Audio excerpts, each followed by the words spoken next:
How's it going, everyone? My name is Brandon Gardner. I'm an esports driver here at Forsberg Racing, and today we are going to be mastering Englishtown, New Jersey, the Gambler. We're going to be looking at FD runs. We're going to have a course overview in Assetto Corsa, and then we're going to have a couple runs in the game as well. And I'm going to be showing you all the tips and tricks on how to master this course.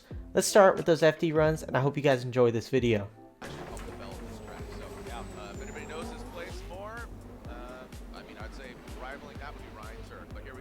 Forsberg coming in initiation into that first outside zone. Doesn't get really deep into it, but does get involved in it. Now going to that second outside zone, very similar line to Matt Field, almost dipping off, but you see the attitude of the car, no problem for him. Now past that inside clip, definitely want to see a different angle from that, see where his line's at, and into that third and final outside zone.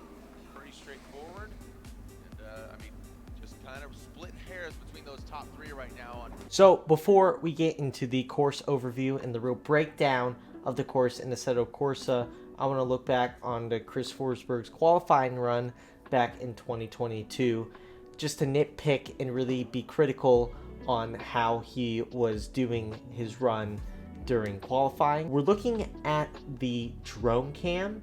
This first outside zone, he is there, he's in it, but he could be probably 2 feet deeper. So we got points for being in the zone, but just not as deep as he could have been. And I just want to point something out really quick. He transitions exactly where you're supposed to transition in Assetto Corsa as well. So just want to point that out. Next up, this outer zone. So here's a big thing. If you saw in the previous clip, he dips a tire onto this, I guess, concrete area over here, which you're not supposed to do, right? And the reason being was he was carrying a lot of momentum into this zone and entered into it late. So if he were to enter it early, I feel he would have hit the wall. So in this circumstance, he did do the right thing, but it wasn't the correct thing. So you're carrying all this speed, you're coming in, you get outside, but then you get too outside. He gets very close to the wall.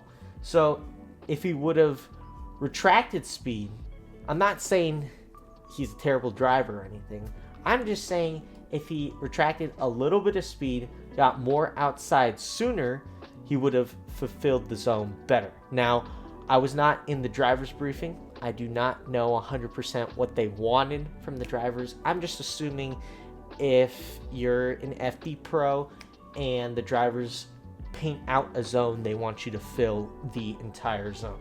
So we continue through the rest of this zone. He's out there. He has to get back up. He comes more inside. He's out on the white line. And here, another judging thing that I don't really know. He comes off the zone early. So in my opinion, how I look at things is if a zone's painted throughout the entire corner, I'm going to fulfill the corner as much as possible. So keeping my rear wheels as far out as possible where a painted zone is. Continuing here, he lines his tires up once again exactly in Assetto Corsa.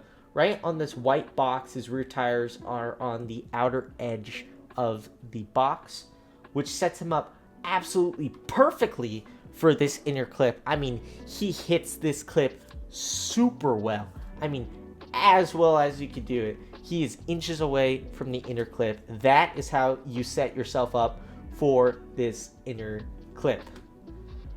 So coming through, once again, transition right where the drag strip and the new tarmac transition, just like Assetto Corsa. A little bit of e-brake, if the video can play.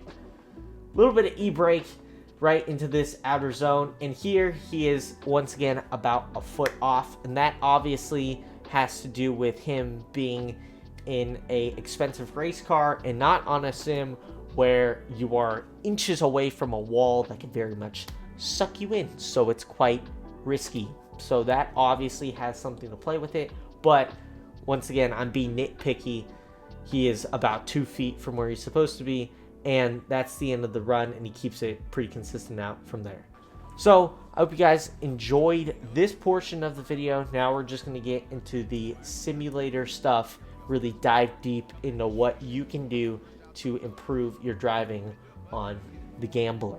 All right, so we are in the game in Assetto Corsa, and we're going to be going over a quick track overview. So similar to the course, we have cones, go figure, and we're going to run up mid-track into this first corner. Now, at this first corner, if you can see these blue and yellow barriers right here, it is very, very easy to hit these, right? So what you want to do is you want to line up your car mid-track and then begin to transition mid-track to float the car out to this yellow line here. And you want to place your rear tires about 3 to 5 inches off of this yellow line, just so your bumper overhang doesn't slam yourself into the wall here. We move on into the first outer zone. So we continue throttle input, we continue our momentum through this, and I like to lift a little bit. You shouldn't, but I like to lift right here on this crevice where this white line meets the yellow line. That is in order to pull the car forward, to pick up more grip, to then pull your car towards the middle of what used to be the drag strip, to then transition right before this white line. And here is a very tricky part of this course. Here is the second outer zone, and this wall is absolutely deadly, but this wall is super easy to hit. So what I like to do is transition at this white line here, have a little e-brake grab, and transition and not be fully on the yellow line in the beginning of the zone. This is just for safety, just to make sure I don't hit the wall. I like to play a little safe, especially in competition. You do not want to risk too much in order not to have any benefit. So I like to be about 6 to 9 inches, no pun intended, off the wall here, off this yellow line, up until the middle of the first and second cone. And then here, you're able to be full throttle, pushing all the way out to this yellow line. And in real life, a lot of people don't hit the yellow line. Now, I'm not saying that real life and sim are the same thing, right? But in the sim, you want to be able to push the limit beyond real life. So there's that mental capability to do it in real life, even though you won't, but it's there, if you get what I'm saying. It's kind of hard to explain. But you want to ride this yellow line, make sure you're not dipping a tire over this white because it's very small and you just end up in the grass. And there's quite a big dip here, if you could tell. You can very much feel it. There's a nice bump going over into the grass off the concrete. You don't want to hit the cone either, so from here, your rear bumper needs to be hitting the cone. Next, you want to pull your car inwards. This yellow box is a great reference point. I like to have my rear tires on this outer edge of the yellow box to line myself up for the first and only inside clip. And here, you want to be full angle, your bumper just scraping past the clip. You don't want to be running it over. That's something you do not want to be doing. And here is a very, I guess, controversial transition. A lot of people like to e-brake. I personally do not. I like to keep it more track left after the inside clip. And this is another one of those sim things where you're just trying to push the limit past real life where your mental capabilities are. But I like to keep it pretty far left, about 6 inches off from this white strip here, transitioning, lifting the throttle just for a second and pushing in the clutch to have a fast transition, and then putting all the power back on to pull the car forward and just to ride this outer yellow line. And here, as you can see, there's this concrete block that's sticking out past the yellow and blue line. That's a naughty little concrete block because it could very much clip you.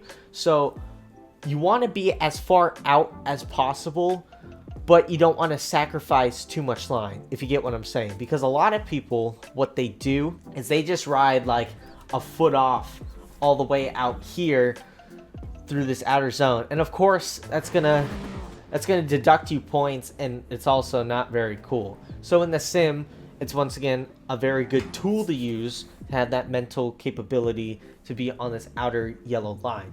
So sometimes I do use e-brake, but most of the time I like to push in the clutch, have a quick transition back on the throttle fully, and fully ride this yellow line all the way out. Maybe here, maybe I'm like 6 inches off the yellow line just so I don't hit the barrier, but then I get right on, sometimes dipping a tire into the white line, which isn't optimal, but I sometimes do it.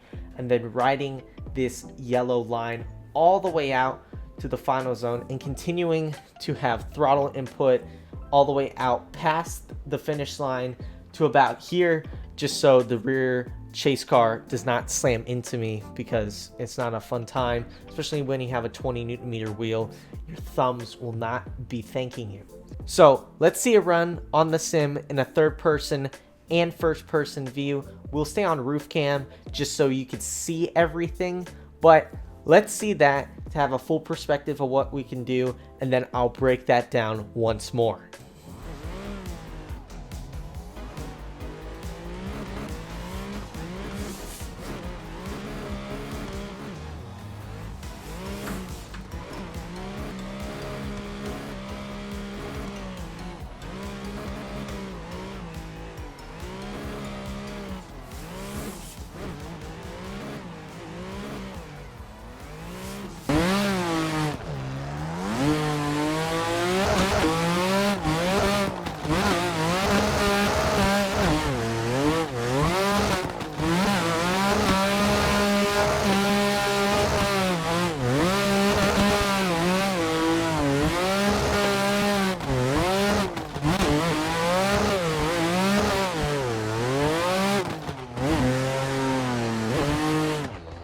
Let's have a quick dive into this run in Assetto Corsa. Once again, trying to be on the outside zones as much as possible. And here, riding that yellow line throughout the entire outer zone, transitioning where I need to be. Being outside, could have been a little more outside in the very beginning, but keeping it outside throughout the entire clip, lining myself up well for the inside clip. And then here, this final outside zone, absolutely sending it and keeping it right on that yellow line throughout the entire zone.